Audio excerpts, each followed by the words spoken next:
haleluya, shalom Bapak Ibu terkasih, salam jumpa kembali bersama dengan saya dalam channel ini, dan biarlah kasih karunia Tuhan terus menyertai seluruh aspek kehidupan kita dari hari ke hari. Kali ini saya akan menyampaikan atau masuk dalam pokok pembahasan tentang doktrin baptisan percik, seperti apa yang sudah saya janjikan di video saya sebelumnya, bahwa nanti pada momen yang lain saya akan menguraikan secara eksplisit, menguraikan secara lengkap tentang sejarah daripada baptisan percik. Dan kali ini saya memang diizinkan oleh Tuhan untuk menyampaikan tentang pokok pembahasan ini, yaitu tentang sejarah daripada doktrin baptisan percik.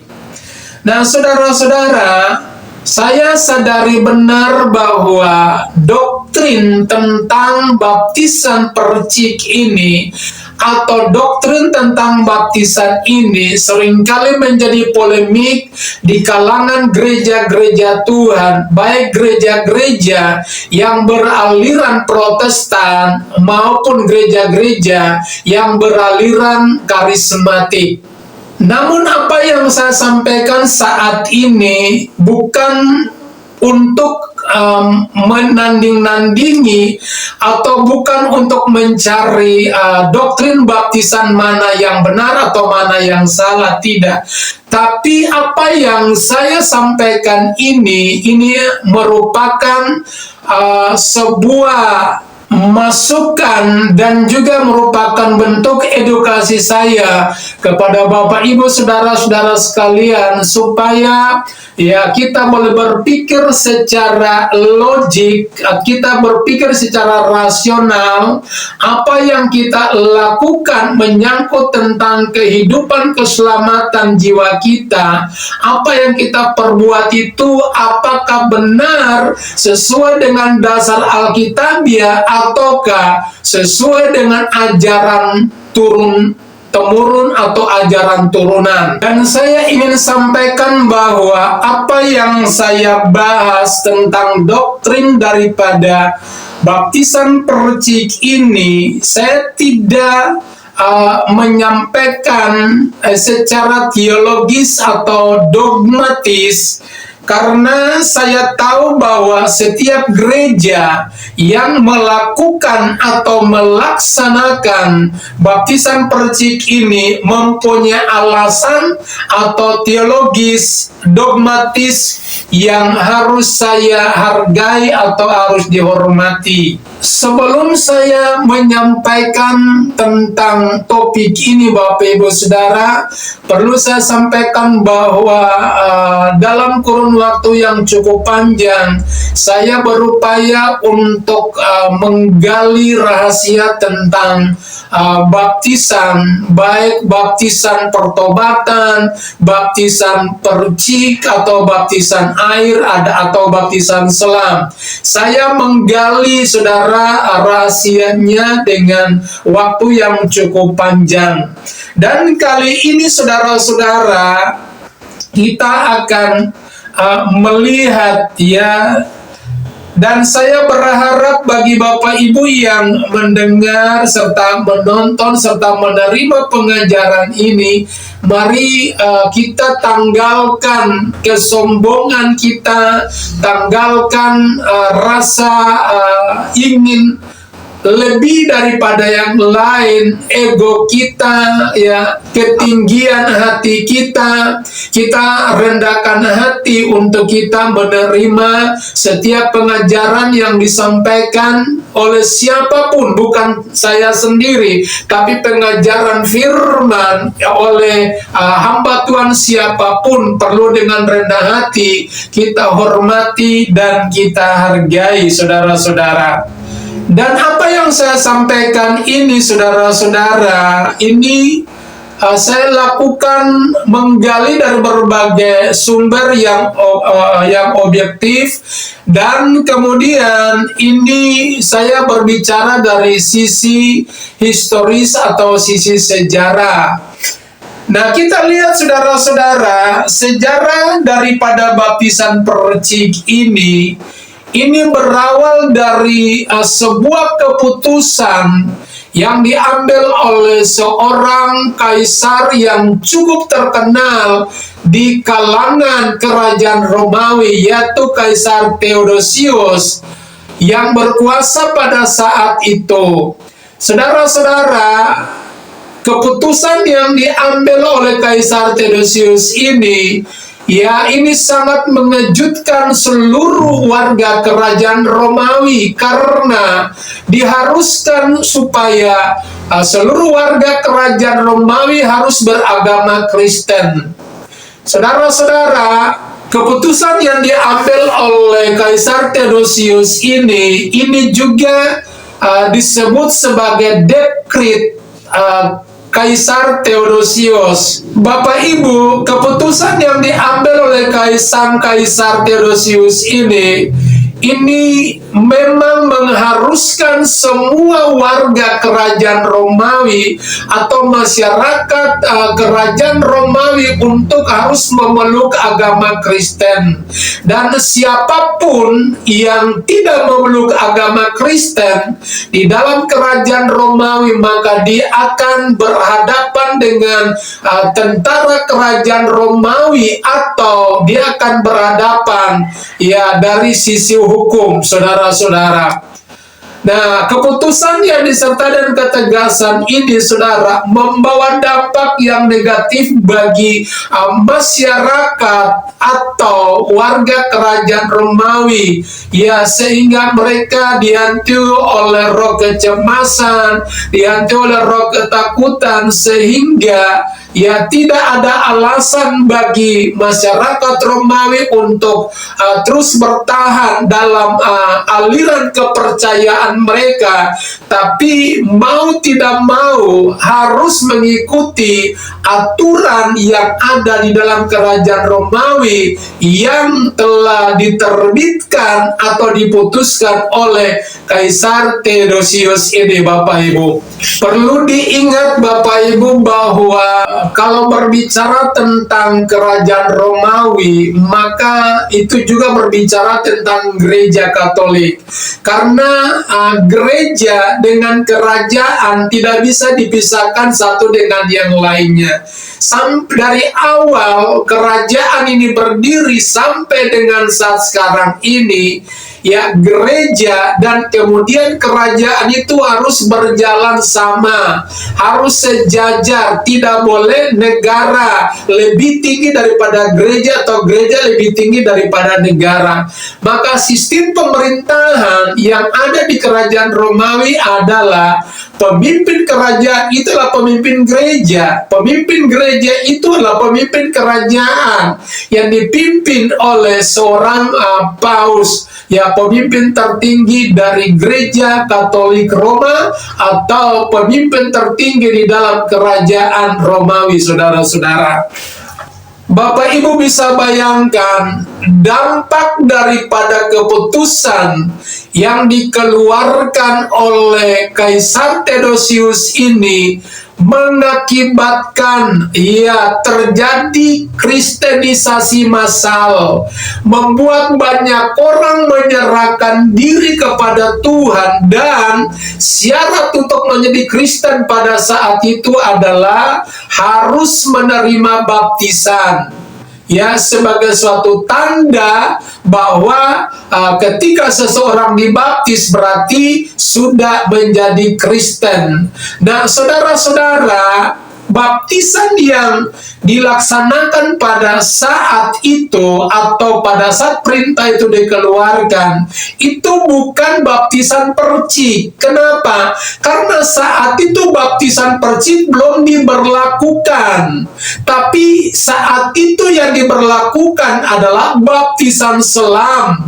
Karena sebelum abad pertama dan sesudah abad pertama itu baptisan selam sudah dijalankan dijalankan.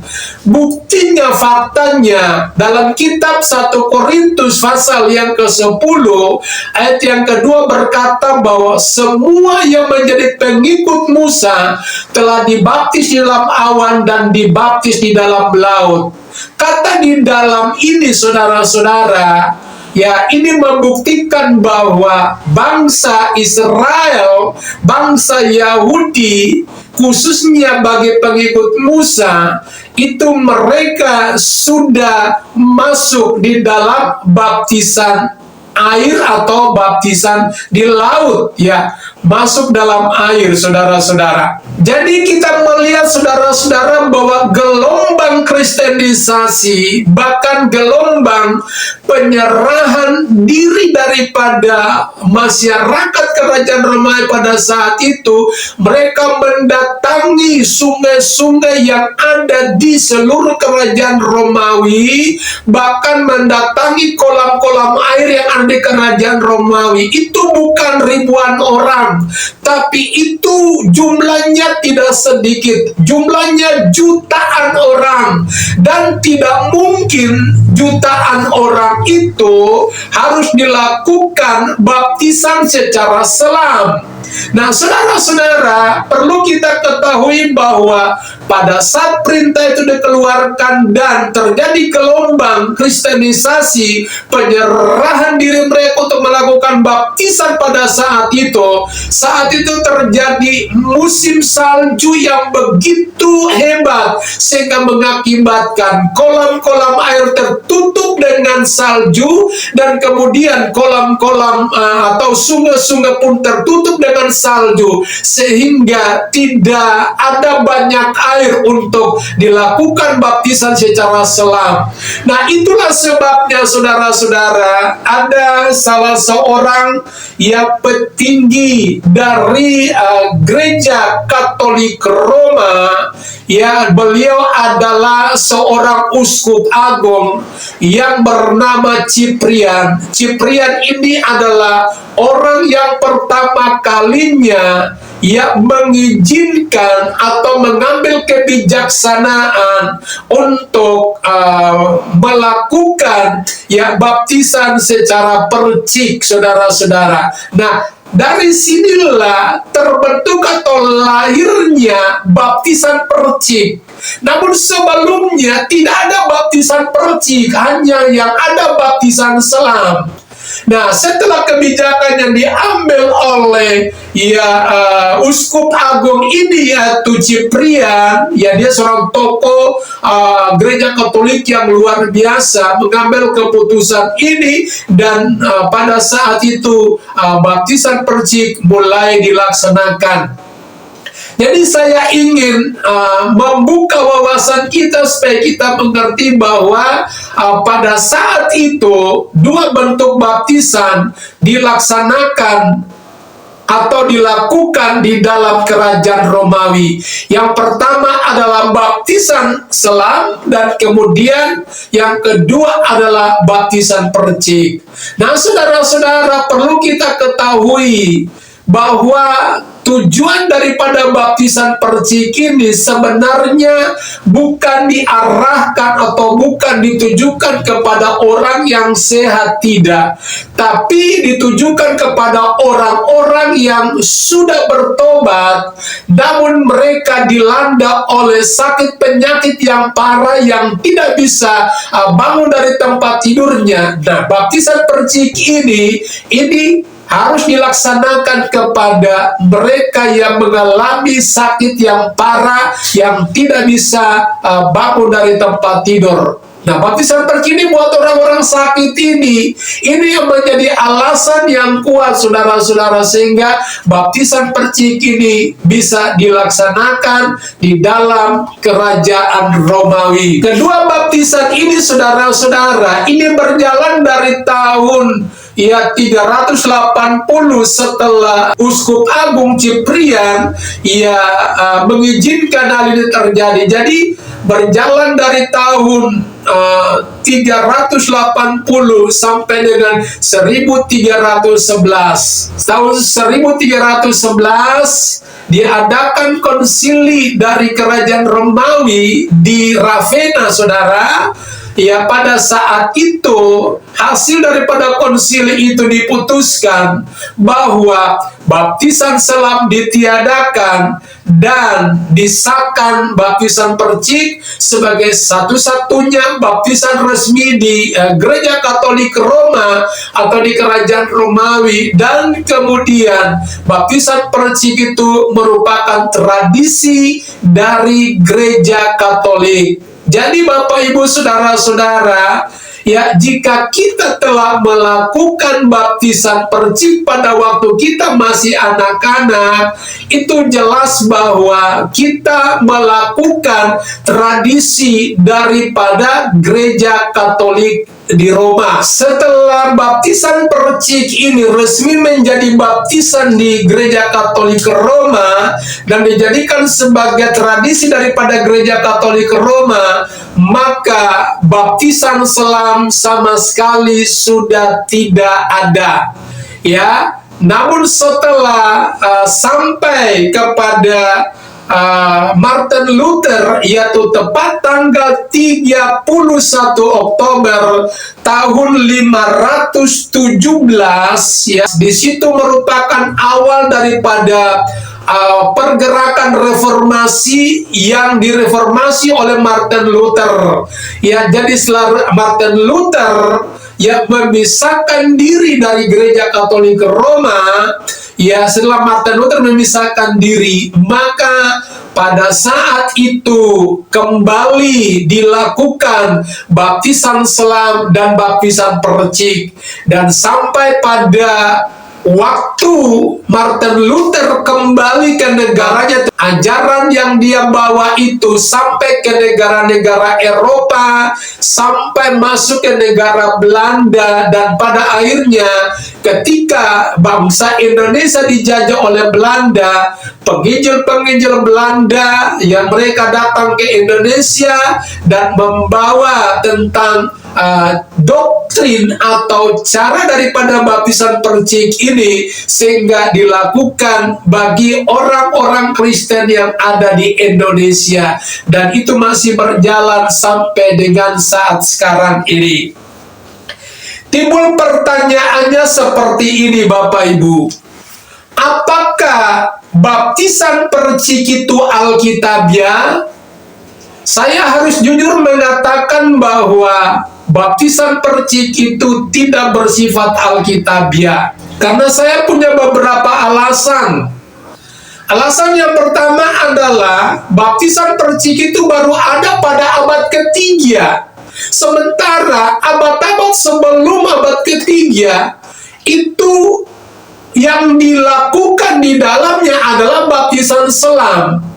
Jadi baptisan percik ini baru ada pada abad ketiga, saudara-saudara, dan baru disahkan pada abad ke-15, yaitu pada konsili di Ravenna. Jadi jelas bahwa baptisan percik ini tidak alkitabiah. Dan kemudian yang kedua, baptisan percik ini bukan merupakan aturan daripada gereja, tapi baptisan percik ini merupakan tradisi daripada Gereja Katolik Roma.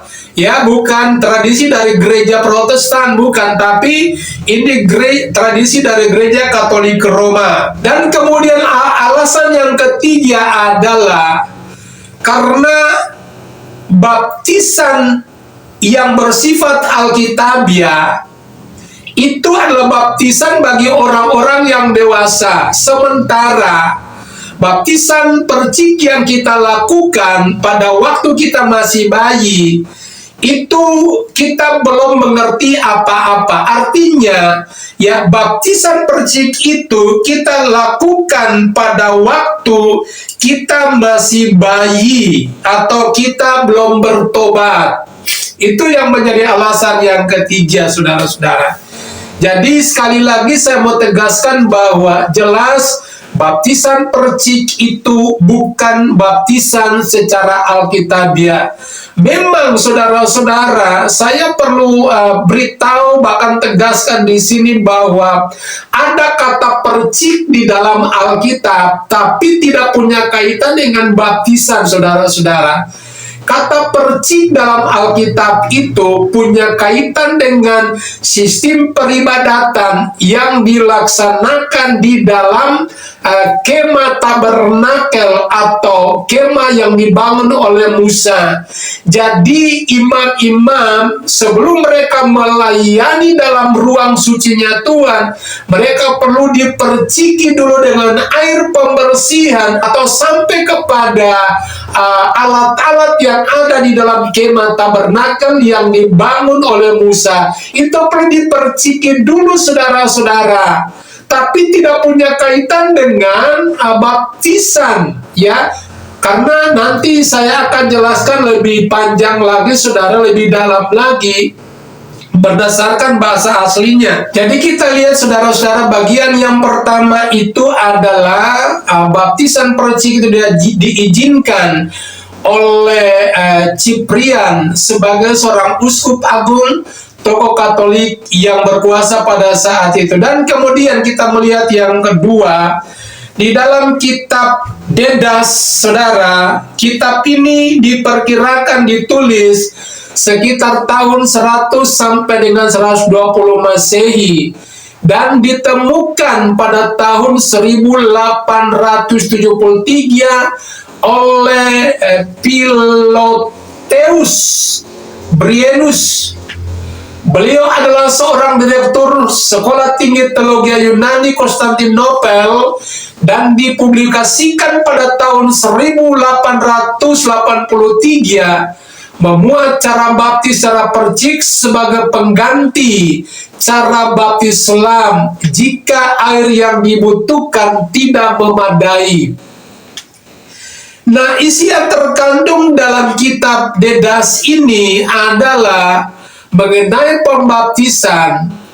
Jadi Philotheus Bryennius berkata bahwa dan mengenai pembaptisan, baptislah mereka dengan cara ini. Pertama-tama baptislah dalam nama Bapa dan Putra dan Roh Kudus dengan air kehidupan. Tetapi kalau tidak ada air kehidupan, maka baptislah mereka dengan air yang lain. Dan kalau kamu tidak dapat melakukannya dalam air dingin, maka kamu melakukannya dengan air hangat.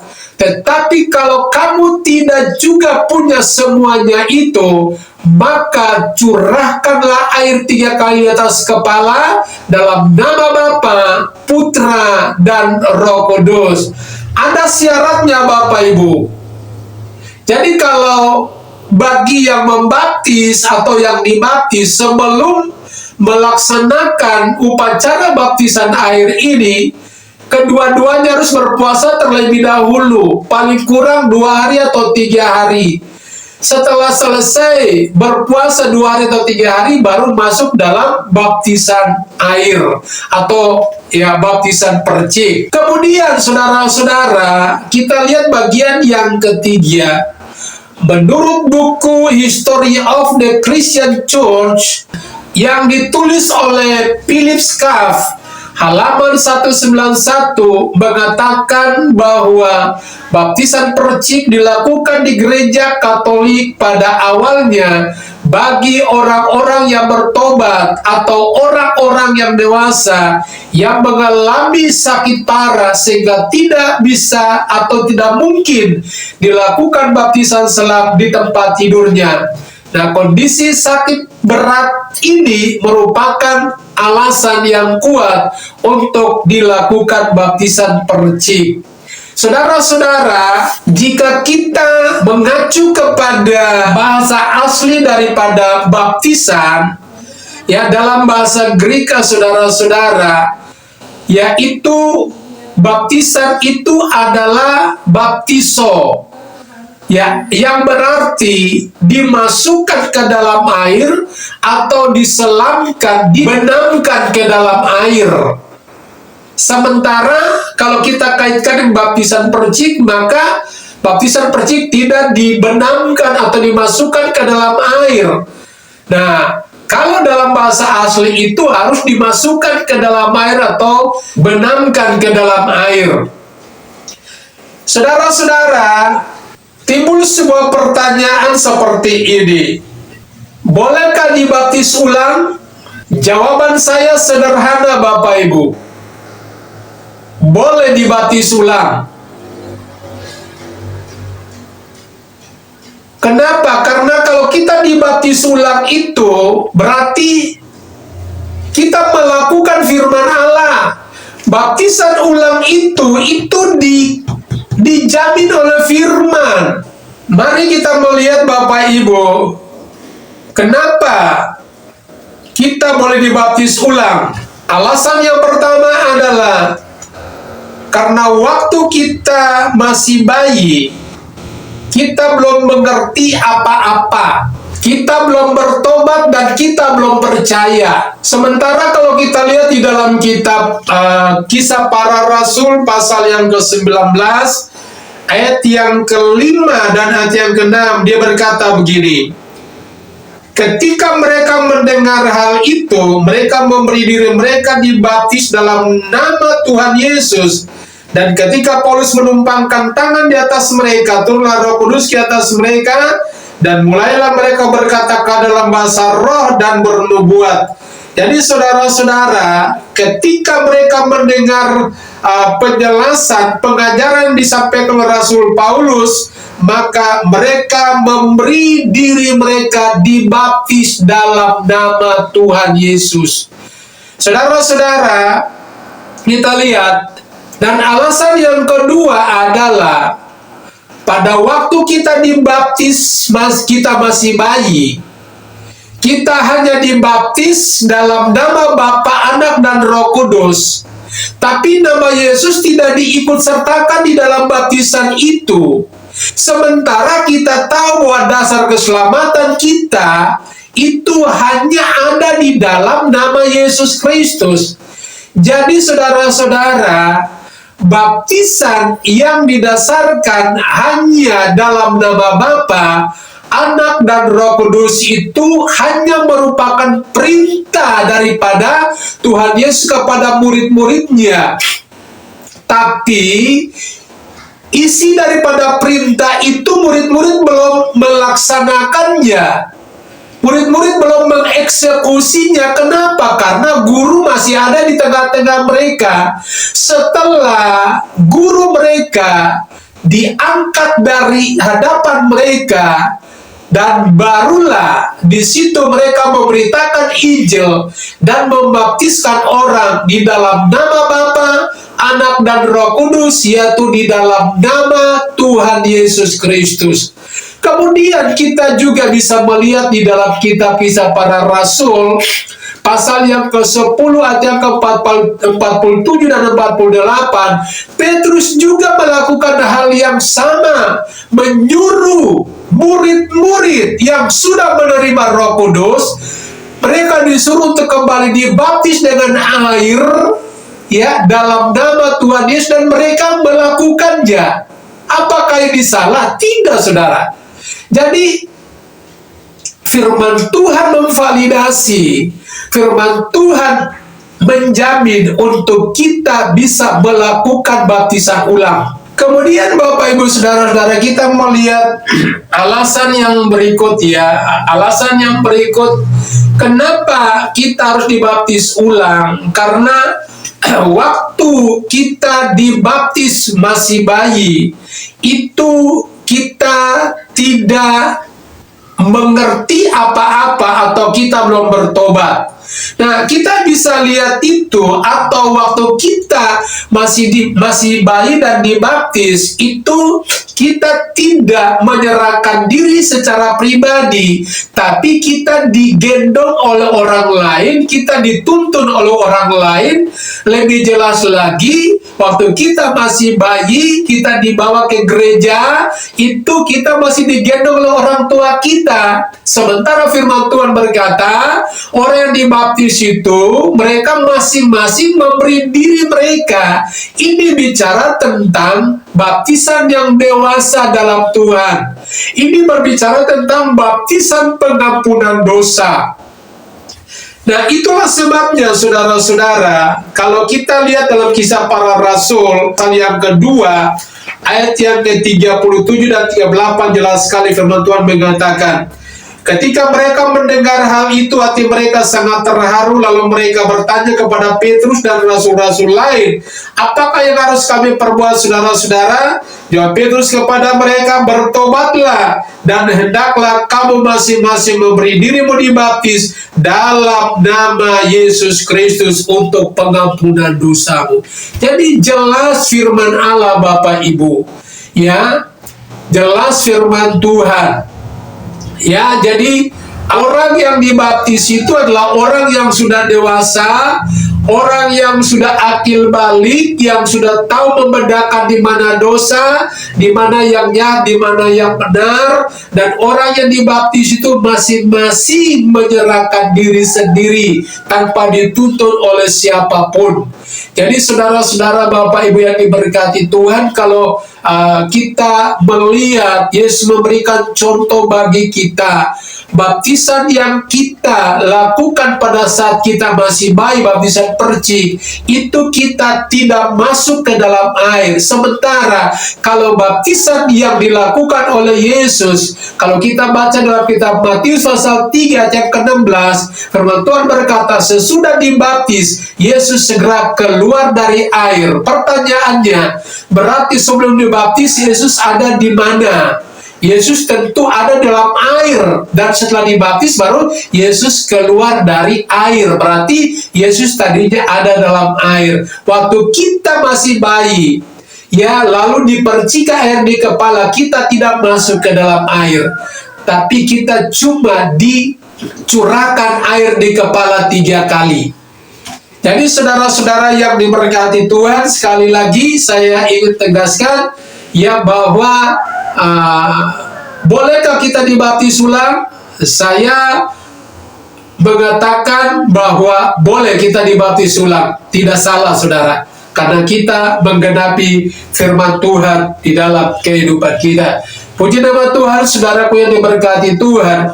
Dalam penjelasan tentang sejarah baptisan ini, ya, boleh membuat kita sehingga keputusan apapun yang kita ambil itu jangan kita mengikuti ajaran-ajaran yang bersifat ajaran turunan, tapi kita harus mengikuti apa kata firman Tuhan.